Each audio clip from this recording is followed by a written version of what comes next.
Moin, ich bin Tillmann von der Radelbande. Das hier ist das Cube Cargo Hybrid und es ist das erste vollwertige Lastenrad des deutschen Fahrradriesen. Und das allein ist Grund genug, um uns das mal ganz genau anzusehen.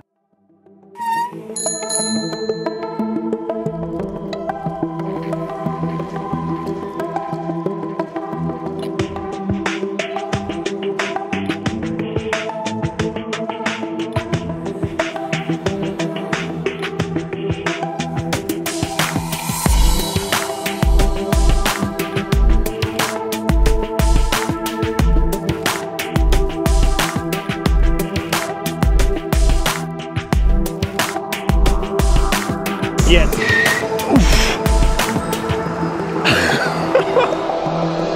Cube wurde 1993 in Waldershof im Fichtelgebirge gegründet und sie sind bis heute diesem Standort treu geblieben. Über 1000 Mitarbeiter entwickeln, bauen, testen allerlei Fahrräder, vom kleinsten Kinderfahrrad über E-Bikes bis zum hochwertigsten Rennrad. Und sie haben auch eine eigene Klamottenlinie und eine eigene Zubehörlinie. Also wirklich ein umfassendes Portfolio. Und seit 2020 gehören auch Cargo-Bikes dazu, sowie dieses Cargo Sport Hybrid hier. In diesem Video gucke ich mir das Cube Cargo Hybrid einmal ganz genau an. Zuerst gehe ich auf die Daten und Fakten ein, dann zeige ich euch die ganzen Details und Features und natürlich die Box und dann werden wir eine Runde damit drehen. Aber das wird nicht das einzige Video sein, das ich zu diesem Fahrrad mache, denn am Ende der Testphase werden wir als Radelbande das Rad noch einmal bewerten. Wenn ihr also das nicht verpassen wollt, dann abonniert jetzt auf jeden Fall einmal diesen Kanal. Und noch ein Tipp. Dieses Video finanziert sich auch durch die Werbung, die zwischendurch angezeigt wird. Wenn ihr also diese Werbung seht, seid nicht genervt, sondern nutzt doch kurz die Zeit und sagt mir in einem kurzen Kommentar, was ihr von dem Rad haltet. Und gebt natürlich auch einmal den Daumen nach oben. Dann wird das Video möglichst vielen Leuten angezeigt und damit helft ihr dem Kanal am meisten. Vielen Dank und damit gehen wir jetzt zu den Daten und Fakten. Das Cube Cargo Hybrid ist ein Long John Lastenrad. Das heißt, die Ladefläche befindet sich vor dem Cockpit, aber hinter dem 20 Zoll Vorderrad. Hinten ist ein 27,5 Zoll Rad verbaut und als Bereifung kommt Schwalbe Pickup zum Einsatz. Der komplette Rahmen besteht aus Aluminium und ist in verschiedenen Farben erhältlich. Das Leergewicht gibt Cube mit 49,5 Kilogramm an und das Rad darf maximal 220 Kilogramm auf die Waage bringen. Die Gesamtlänge beträgt 2,65 Meter und es ist 74 Zentimeter breit. Das Cargo Hybrid heißt so, weil es ein Pedelec ist. Hier ausgestattet mit einem Bosch Cargoline Motor. Das ist ein 250 Watt Motor, der 85 Newtonmeter auf die Kette bringt. Die Kette geht dann entweder an eine Enviolo-Narbe oder wie hier an eine Shimano Deore 10-fach Kettenschaltung mit 11 bis 46 Zähnen an der Kassette und einem 38 Zähne Kettenblatt. Das System wird mit einem oder zwei Bosch 500 Wattstunden Powerbanks mit Energie versorgt und die Bedienung erfolgt über ein Intuvia-Display.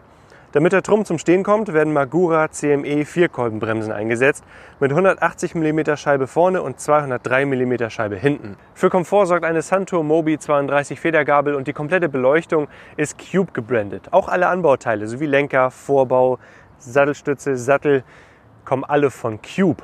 Das ist der Vorteil natürlich, wenn man so groß ist. Aber irgendwas fehlt dir doch jetzt plötzlich.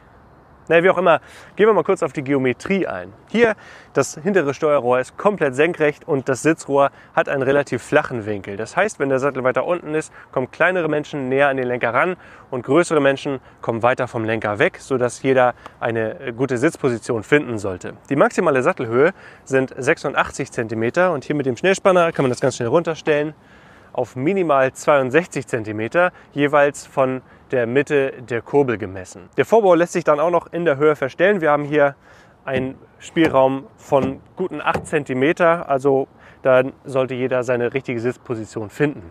Wir stellen es jetzt mal wieder hoch, stellen den Lenker dann mal in eine richtige Position und dann müssen wir einen Einstieg überwinden von 56 cm Höhe.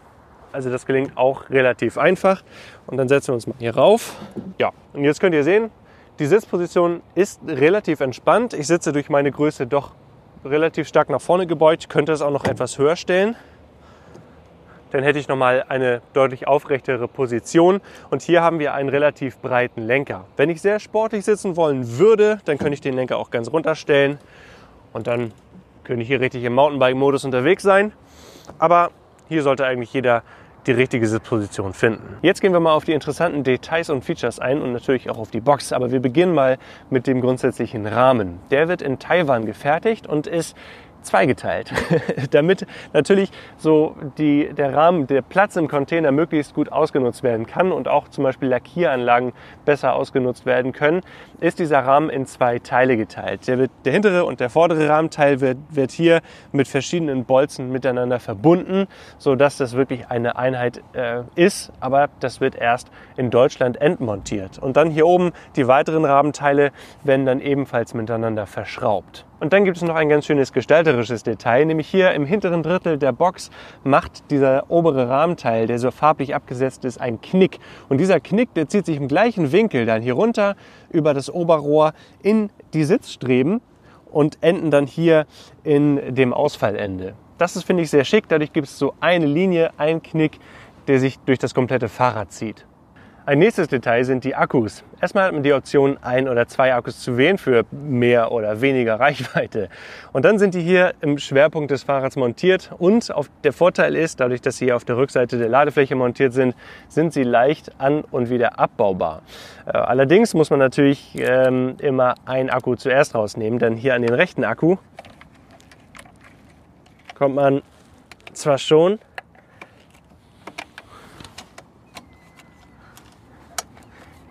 aber auch nur, wenn man sich verrenkt. Also zuerst immer den linken abnehmen. Der optionale Gepäckträger, den wir jetzt hier bei diesem Rad verbaut haben, ist eigens für das Cube Cargo Hybrid entwickelt worden und trägt auch in dieser Version das Schutzblech mit dem kleinen integrierten Rücklicht hier hinten. Das ist insgesamt sehr schön gestaltet und sehr schön gelöst. Und dieser Gepäckträger hat noch so das ein oder andere interessante Detail. Auf der einen Seite hat er hier diese zusätzliche Strebe, wodurch sich Packtaschen oder ähnliches, auch das komplette Zubehörprogramm von Cube natürlich hiermit nutzen lässt. Und Packtaschen lassen sich hier ganz einfach reinhängen. Dann ist es aber auch kompatibel hier oben mit dem hauseigenen Reel- oder Rye-Link-System. Dadurch kann man hier oben so Körbe oder zusätzliche Taschen noch ganz einfach draufklicken. Und für Leute, die solchem Zubehör nicht zugetan sind, gibt es hier noch eine kleine klassische Klappe, damit man da irgendwie den Turmbeutel reinklappen kann, falls in der Box vorne kein Platz mehr ist. Das ist ein ziemlich cooles Oldschool-Detail. Und dann noch ein Detail, für den einen oder anderen sicherlich interessant. Hier auf der Unterseite des Oberrohrs und hier auf der Rückseite des hinteren Steuerrohrs befinden sich Ösen für Flaschenhalter. Damit kann man natürlich entweder einen Flaschenhalter oder ein Schloss etc. befestigen, ohne dass man damit die Box vorne zumüllt. Das ist ein Detail, was nach wie vor vielen Cargo-Bikes fehlt, aber das Cube hat es. Gepäckträger, Flaschenhalter, Ösen, alles völlig egal. Ihr wollt die Box sehen und damit machen wir jetzt weiter. Gehen wir erstmal auf die grundlegende Konstruktion dieser Box ein. Wir haben hier eine Box bzw. Seitenwände aus EPP. Expandiertes Polypropylen, hat stoßdämpfende Eigenschaften, ist wärmedämmend und sehr, sehr leicht. Damit lassen sich hervorragend solche Boxen bzw. solche Verschalungen bauen. Cube setzt allerdings nicht nur darauf, sondern hat hier oben dann auch noch einen Rahmen, der oben einmal komplett um diese Box herum geht. Und dann liegen diese Seitenwände eben auf diesem Alurahmen des Fahrrads auf. Hier auf der Innenseite finden sich dann vorne und hinten sowie auf der Unterseite Aluminiumplatten, wodurch dann Sachen auch nicht nach unten oder nach vorne rausfallen. Die Box ist konisch geformt, das heißt, ist hier oben deutlich länger und deutlich breiter als hier unten. Hier unten hat sie Eurobox-Maße, 40 cm breit und 60 cm lang und die Seitenwand ist hier 52 cm hoch und die gesamte Box darf mit 60 Kilogramm belastet werden. Bei diesem Fahrrad ist jetzt die optionale Sitzbank verbaut. Die besteht aus EPP wiederum, sowohl Rückenlehne als auch die Sitzfläche und die sind sehr schön ausgeformt. Das fühlt sich echt schön warm an, schön gemütlich und hier ist dann auch noch so eine Ablaufrinne, falls dann ein kleines Malheur passiert oder man in Regen kommt und dann fließt das Wasser hier ab und bleibt nicht auf den Sitzen stehen. Das finde ich ein cooles Detail. Dann ist die Rückenlehne 420 mm hoch von dem unteren Teil der Rückenlehne. Insgesamt sind das gut 500 mm, also eine recht hohe Rückenlehne. Die Sitzfläche, und das ist ein Clou, die lässt sich verstellen. Jetzt hier in dieser hinteren Position sind es 19 cm Sitzfläche, aber wenn man sie nach vorne zieht, das klingt so ein bisschen einfacher mit gelösten Gurten,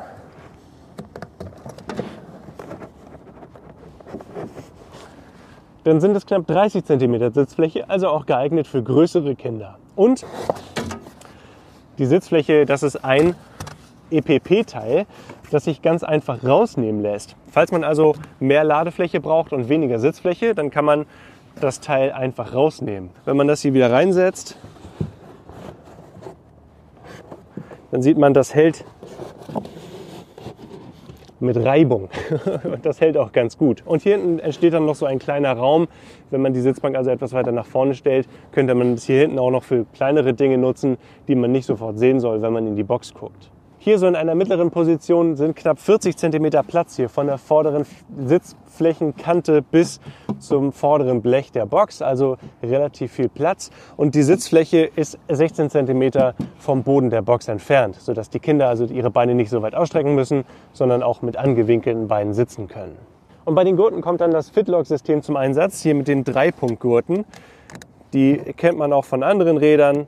Die gehen so magnetisch in diese Halterung rein und lassen sich dann so mit einem Schwung nach außen dann einmal lösen.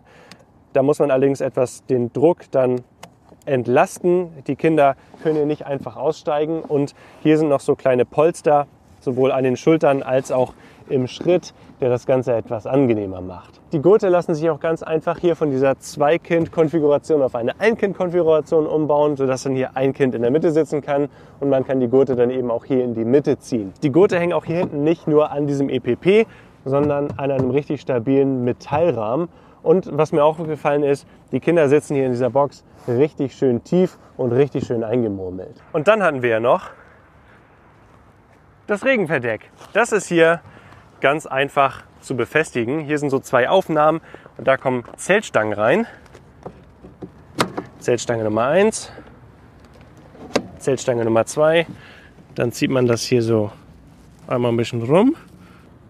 Ja, mal sehen, wie elegant ich das am Ende des Tages wirklich hinbekomme.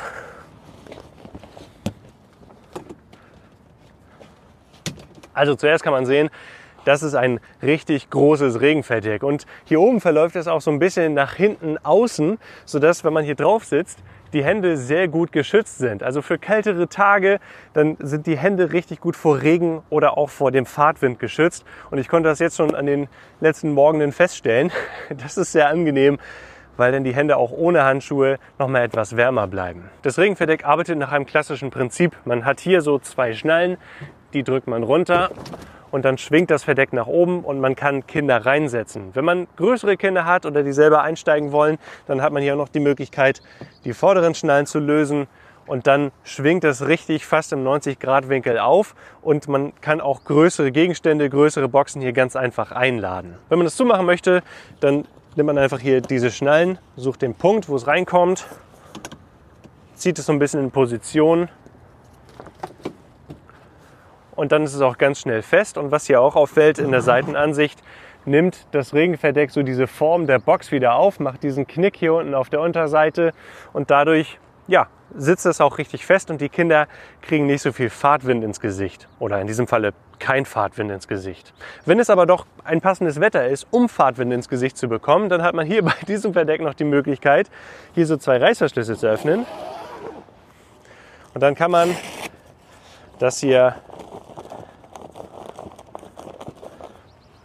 aufrollen, hat man hier einen G-Haken und dann hat man hier so eine richtig große Frischluft-Durchströmstation, sodass eben die Kinder auf der einen Seite durch dieses Netz trotzdem vor Fliegen etc. geschützt sind, aber trotzdem sehr schön viel Frischluft bekommen. Und wenn es doch mal regnet, dann machen wir das hier einfach wieder zu, Reißverschluss runter und fertig. Hier dann noch das schöne große Cube-Logo, sodass auch jeder weiß, womit man hier gerade unterwegs ist. Und hier sind dann noch so reflektierende Paspellierungen, damit man bei Schiedwetter, wenn es tendenziell auch ein bisschen dunkler ist, eben noch mal ein bisschen besser gesehen wird. Wenn das Verdeck dann so hier montiert ist, dann haben die Kinder auf der Innenseite von der Sitzfläche bis zur Oberkante des Verdecks 74 cm Platz. Also richtig viel Platz, auch für größere Kinder, sodass eben der Lenker auch hier in das Regenverdeck reinlenken kann, auch in der höchsten Position.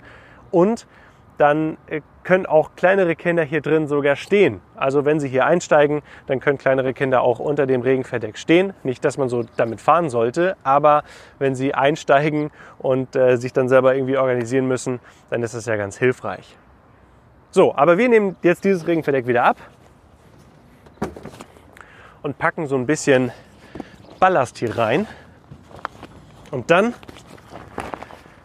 werden wir mal eine Runde drehen. Hier vorne sind jetzt meine beiden Mitarbeiter drin, natürlich gut angeschnallt, aber ohne Helm. Dadurch sind hier vorne etwa 40 bis 45 Kilogramm Gewicht drin, weil hier unter meinem Rucksack, wo noch ein paar Dinge drin sind, ist auch noch ein schweres Fahrradschloss. Eine Sache, die ich jetzt noch nicht erwähnt habe, die allerdings in vielen Videos über das Cube Cargo Hybrid immer wieder zur Sprache kommt, ist der Lenkwinkel, der Lenkeinschlag. Hier haben wir halt einen Lenkarm, der die Lenkung betätigt, soweit so klassisch. Aber dann, wenn man hier guckt, dann ist der Lenkeinschlag nicht besonders groß, aber er ist in beide Seiten, in beide Richtungen gleich groß. Inwieweit das Fahren beeinflusst, das werden wir gleich natürlich mal testen. Und wir legen mal los.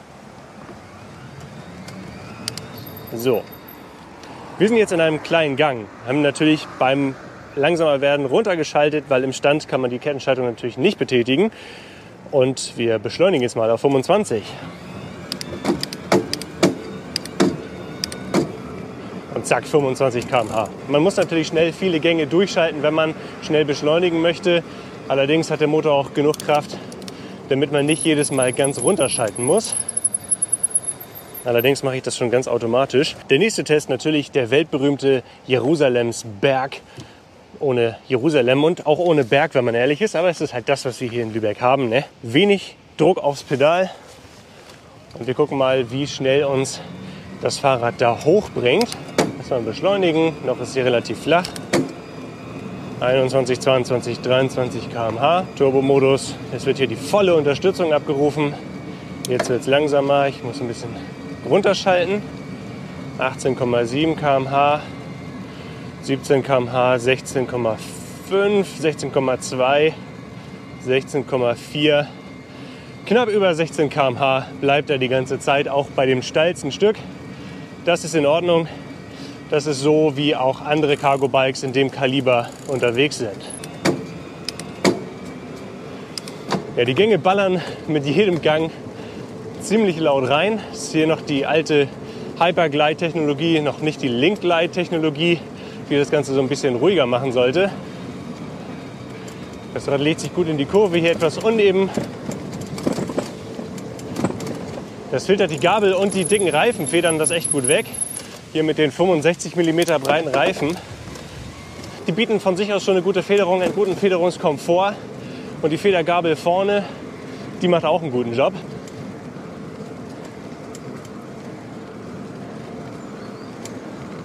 Also das Rad lenkt kontrolliert ein.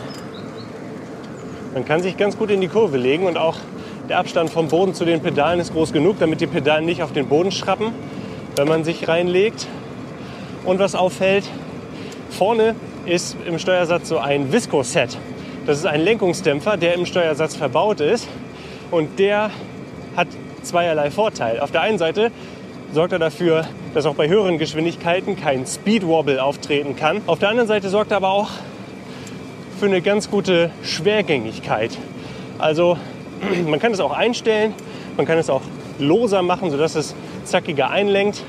Aber hier wird nicht sofort jede Bewegung, die vom Vorderrad oder vom Lenker kommt, gleich umgesetzt, sondern wird erstmal gedämpft, sodass wirklich nur Lenkbefehle, die auch sein sollen, auch umgesetzt werden und man dann auch tatsächlich einlenkt. So, und jetzt der klassische Bremsentest. Da vorne bei dem Schild werden wir mal aus 25 km/h abbremsen. Und jetzt. Uff.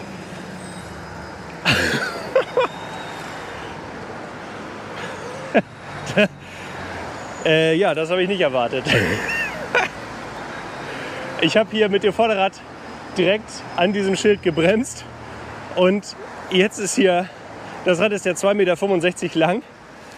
Ist ein riesiges, schweres Fahrrad. Und hier könnt ihr sehen, ich habe noch nicht mal die gesamte Länge des Fahrrads gebraucht, um von 25 bzw. 25,5, 26 km/h zum Stehen zu kommen. Und das mit einem so schweren Fahrrad.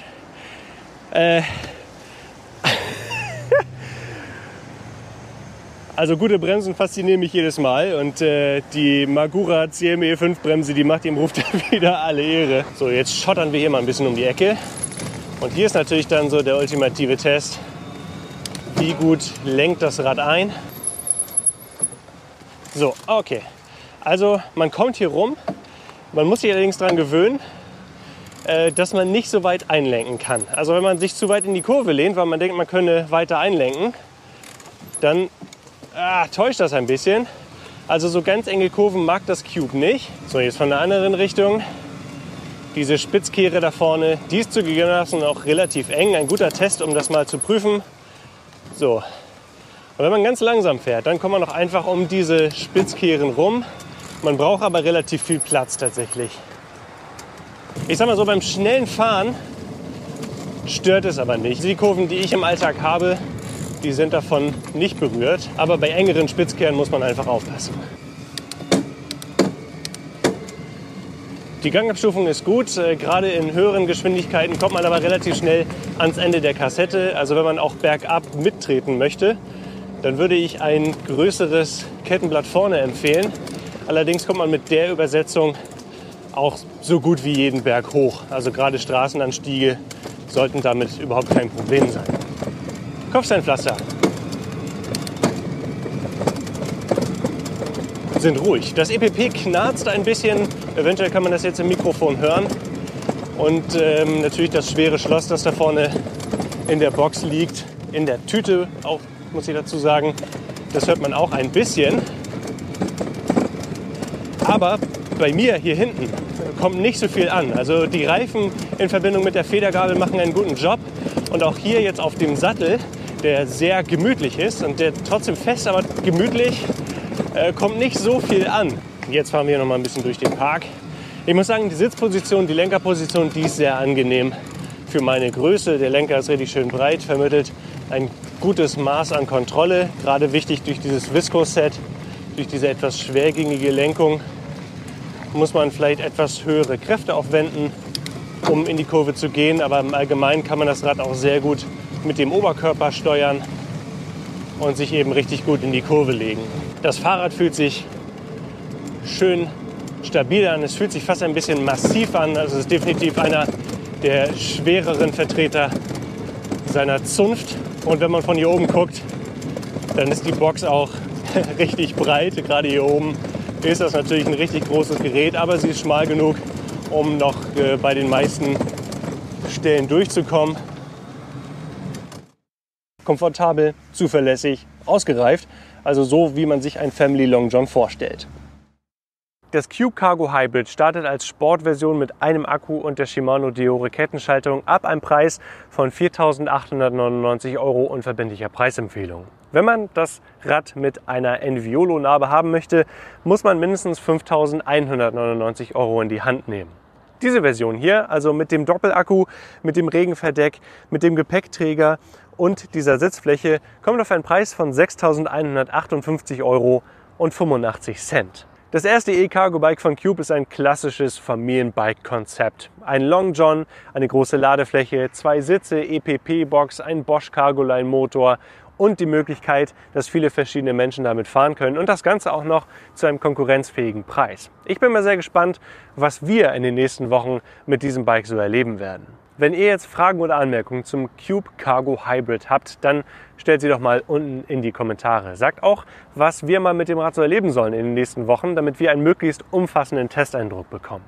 Wenn euch das Video gefällt, dann lasst einen Daumen nach oben da und wenn ihr dabei sein wollt, wenn die Radlbahn das nächste Mal auf Tour ist, dann abonniert den Kanal. Tschüss, bis dann.